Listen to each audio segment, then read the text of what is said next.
पिता और पुत्र और पवित्र आत्मा के नाम पर। प्यारे भाई और बहनों, आप सबों को जय यीशु। आज मैं वर्ष का 28वां रविवार के वचन को चिंतन और मनन करने के लिए आपको आमंत्रित करता हूँ।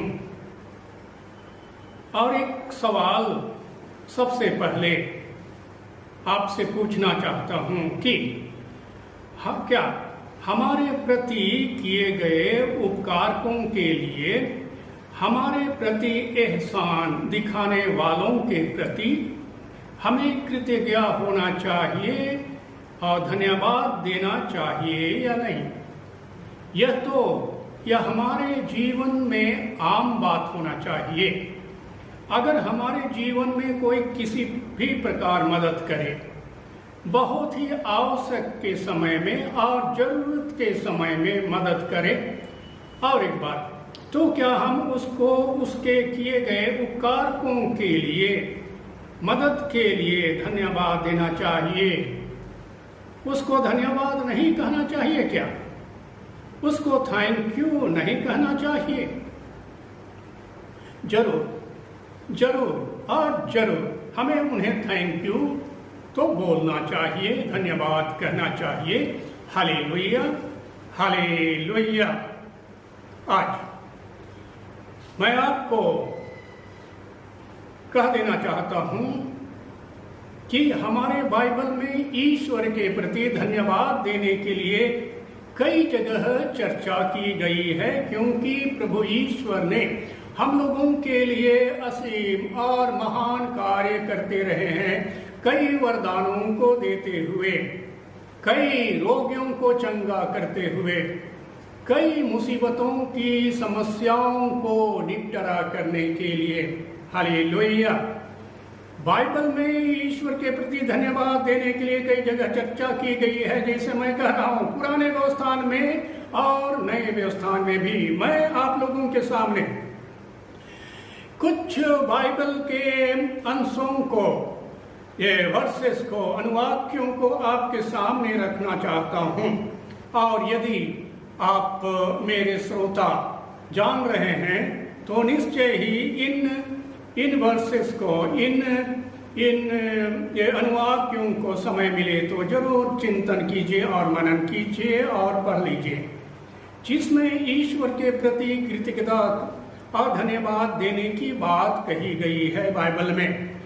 पहला थेसलोनियों के नाम संत पौलुस का पत्र, अध्याय 5 और ये 16वां और 18वां लाइन में कह दिया गया है कि हमें ईश्वर को धन्यवाद देना चाहिए।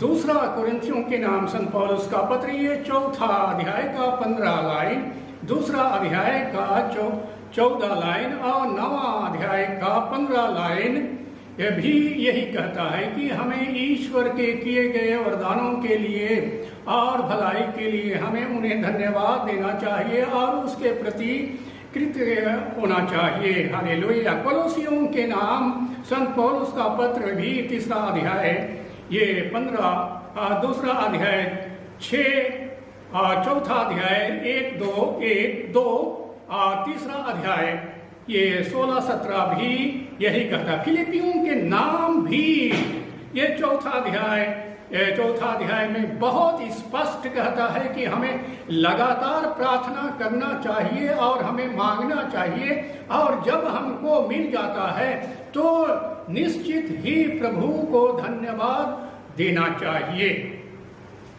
पहला कुरिन्थियों के नाम संत पौलुस का पत्र तो और स्पष्ट कहता है 16वां अध्याय का 3 और 4 लाइन में, स्तोत्र ग्रंथ 9वां अध्याय का पहला लाइन, 95 अध्याय का 2रा और 3रा लाइन स्तोत्र ग्रंथ, 107 का ये पहला लाइन, एफेसियों के नाम संत पौलुस का पत्र, ये 5वां अध्याय 20वां लाइन, और सामुएल 12वां अध्याय का ये 24वां लाइन, तिमो का ये पहला तिमो का 4था अध्याय का 4था और 5वां लाइन, आदि जगह में, बहुत जगह बाइबल में ईश्वर को धन्यवाद और उसके प्रति कृतज्ञता होने के लिए कहा गया है। हालेलुया।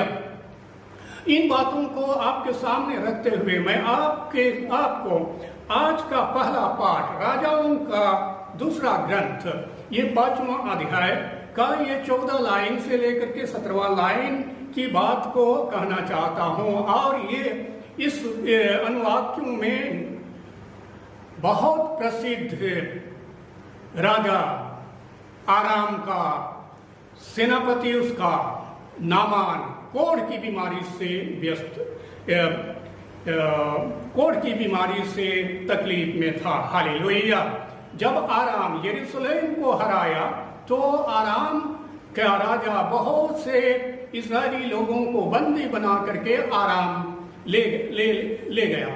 और उसी प्रकार नामान भी एक छोटी सी कन्या यरूशलेम की, उसको अपने घर की दासी बनाने के लिए ले गया। हालेलुया। और वो छोटी सी कन्या, छोटी सी बच्ची उसकी पत्नी की दासी बनकर रहती थी।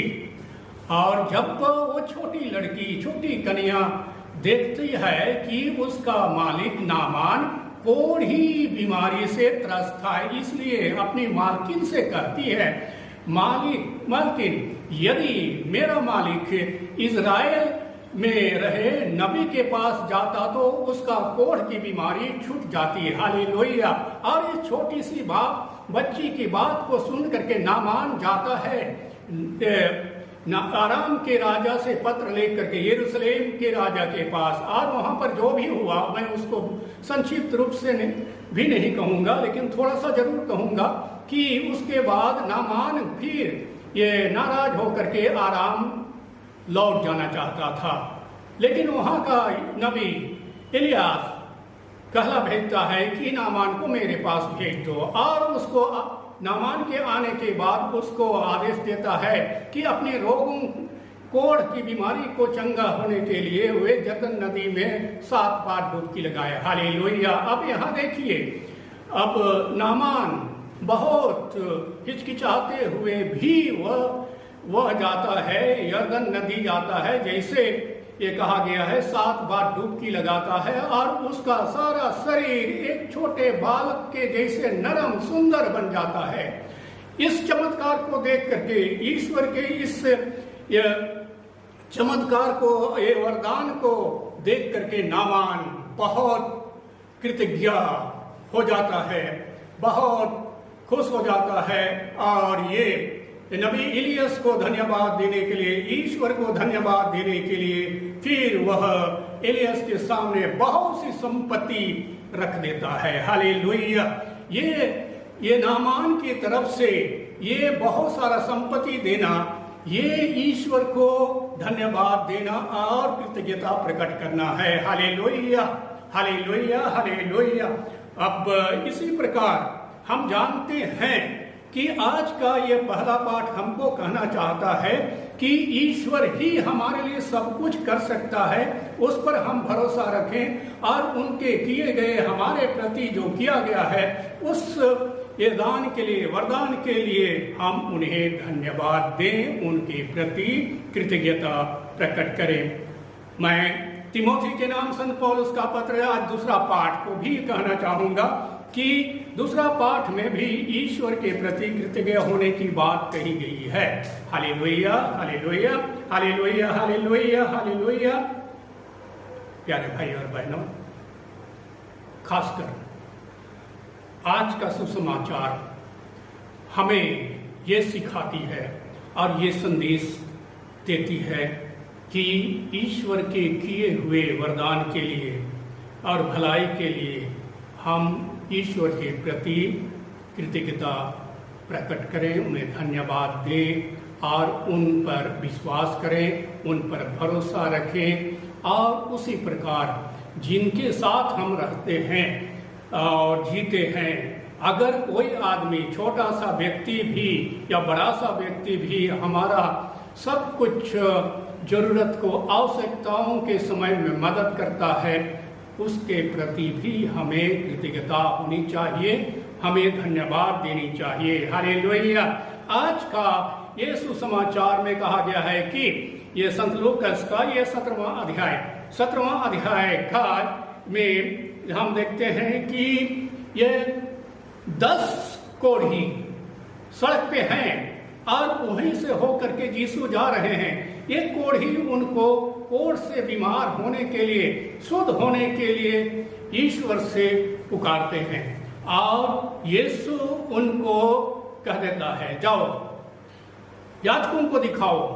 और जब वे जा रहे थे उसी समय सब कोई ठीक हो गए, सब कोई कोढ़ की बीमारी से मुक्त हो गए। लेकिन यहाँ पर एक बात हमको जानना चाहिए, ये 10 कोढ़ियों में से किसी को ख्याल नहीं आया कि ईश्वर ने हमको चंगा किया है। वे खुशी खुशी नाचते नाचते चले गए अपने घर।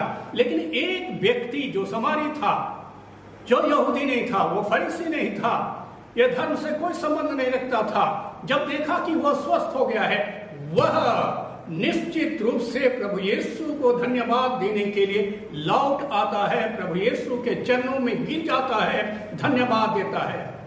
प्यारे भाई और बहनों, कौन? ये 10 कोढ़ियों में से क्यों केवल एक ही व्यक्ति परमेश्वर को धन्यवाद देने के लिए आया। अब यहाँ पर मैं आप लोगों का कहना चाहता हूं, मैं और आप वही हैं। हम अपने जीवन में कई प्रकार के ईश्वरीय वरदान पाते हैं, भलाई पाते हैं, चंगाई पाते हैं, सब प्रकार की सुविधाएं पाते हैं, नौकरी पाते हैं और हमारा खेत दान और सब नौकरी सुरक्षित रहता है। ये ईश्वर की दया, ईश्वर की कृपा से, ईश्वर की आशीष से। लेकिन हम तनिक भी हम ईश्वर की ओर नहीं फिरते, उन्हें धन्यवाद नहीं देते। लेकिन आज का ये सुसमाचार, आज का पाठ हमको कहना चाहता है कि हम ईश्वर के हैं, हम जो भी हैं ईश्वर का दिया हुआ वरदान है। इसलिए आज निश्चित रूप से ये कोढ़ी समारी है, पर फिर भी वो आया, परमेश्वर को धन्यवाद दिया।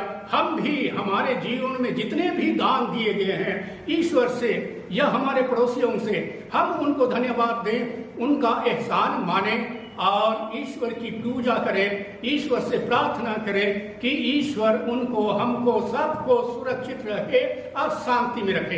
Hallelujah, hallelujah, hallelujah.